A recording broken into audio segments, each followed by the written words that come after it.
Assalamualaikum warahmatullahi wabarakatuh. Alhamdulillahirabbil alamin.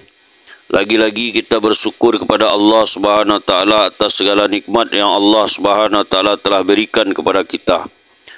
Tidak lupa juga kita berselawat kepada Nabi kita Muhammad sallallahu alaihi wasallam. Allahumma salli ala sayyidina Muhammad wa ala ali sayyidina Muhammad. Hari ini kita akan menceritakan tentang kegigihan para sahabat Rasulullah sallallahu alaihi wasallam. Sebelum kita menceritakan kisah ini, terima kasih atas subscribe, like dan komennya. Kisah ketaatan pemimpin kepada satu sama lain dikeluarkan oleh Al-Baihaqi dari Urwah bin Az-Zubair radhiyallahu anhu. Katanya, Rasulullah SAW mengutus Amru bin Al-As radhiyallahu anhu ke Zatus Salasil yang terletak di luar Sam yang disertai oleh Bani Bali. Abdullah dan mereka yang di sekitarnya yang terdiri dari Bani Kada'ah. Banu Bali adalah bapa saudaranya Al-As bin Wa'il.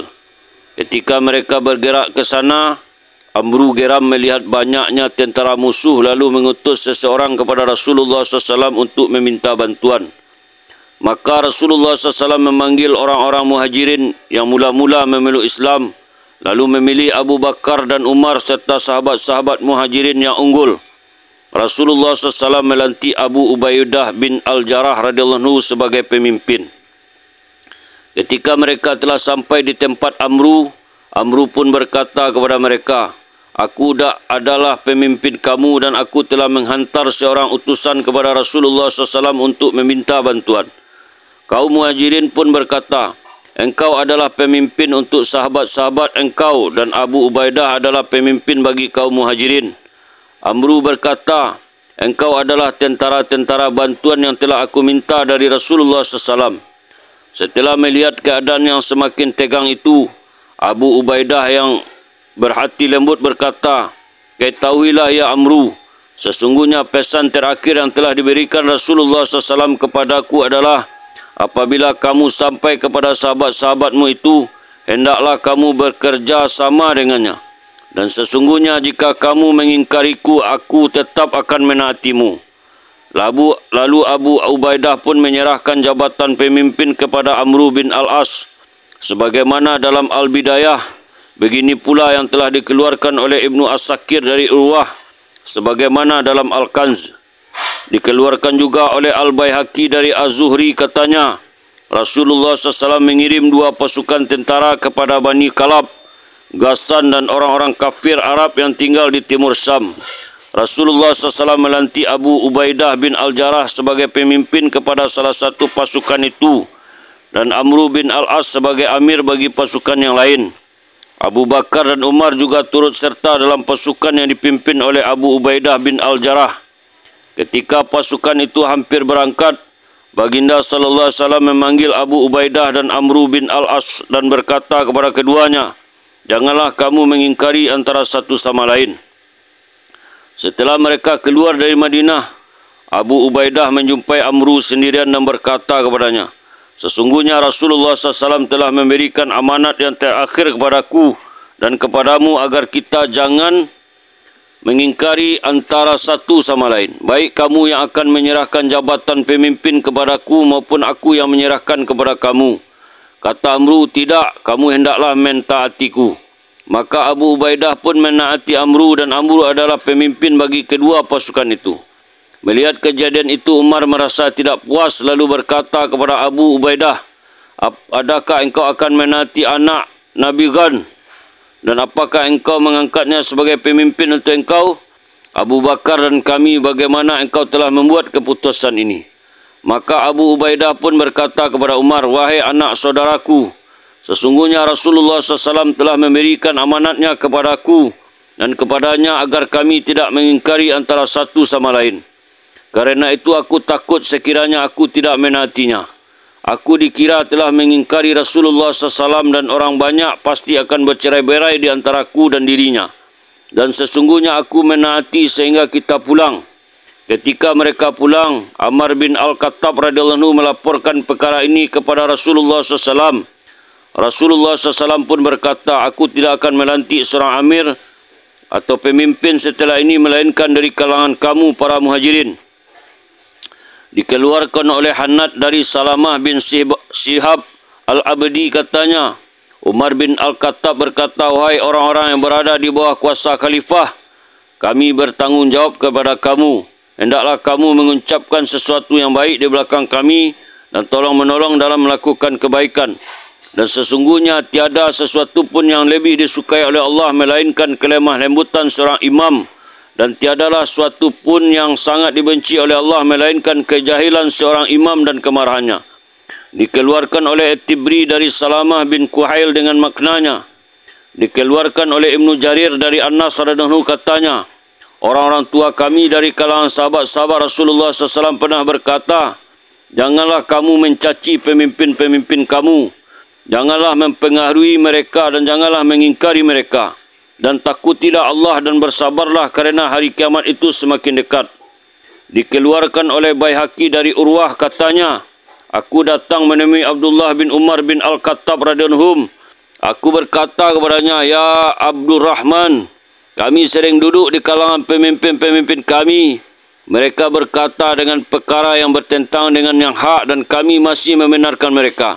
Mereka telah membuat satu keputusan dan hukuman yang mempunyai unsur-unsur kezaliman tetapi kami masih menyetujuinya dan kami berkata bahawa mereka melakukan sesuatu yang benar. Bagaimanakah pendapat kamu mengenainya? Abdullah pun berkata, kami pada zaman Rasulullah SAW menganggap bahawa itu adalah perlakuan nifak kemunafikan. Tetapi aku tidak mengetahui apa jenis perlakuanmu itu. Dari Asim bin Muhammad dari bapaknya katanya, seorang lelaki berkata kepada Ibnu Umar, sesungguhnya apabila kami bertemu dengan pemerintah kami akan berkata-kata kepadanya dengan perkara yang berlainan dengan apa yang kami katakan apabila kami keluar dari majlisnya. Ibnu Umar pun menjawab, kami menganggapnya sebagai nifak pada zaman Rasulullah SAW. Dikeluarkan oleh Ibnu As-Sakir dari Mujahid, sesungguhnya seseorang lelaki telah datang menemui Ibnu Umar radhiyallahu anhu. Ibnu Umar bertanya kepada lelaki itu, bagaimana hubungan kamu dengan Abu Anis? Lelaki itu menjawab, kami dengannya. Apabila kamu bertemu dengannya, kami akan berkata sesuatu yang menyenangkan hatinya. Dan apabila kami berpaling darinya, kami akan berkata sesuatu yang berlawanan dengan apa yang telah kami katakan sewaktu berhadapan dengannya. Ibnu Umar berkata, kami menganggap perlakuan seperti itu sebagai nifak pada zaman Rasulullah SAW. Dikeluarkan oleh Abu Nuaim dalam kitab Al-Ihyah dari As-Sasi katanya, kami berkata kepada Ibnu Umar, apabila kami masuk menemui pemimpin-pemimpin kami akan berkata yang menyenangkan hati mereka. Tetapi apabila kami keluar dari majlis mereka, kami akan berkata sesuatu yang bertentangan dengan itu. Ibnu Umar berkata, kami menganggap perlakuan yang demikian itu sebagai nifak pada zaman Rasulullah SAW.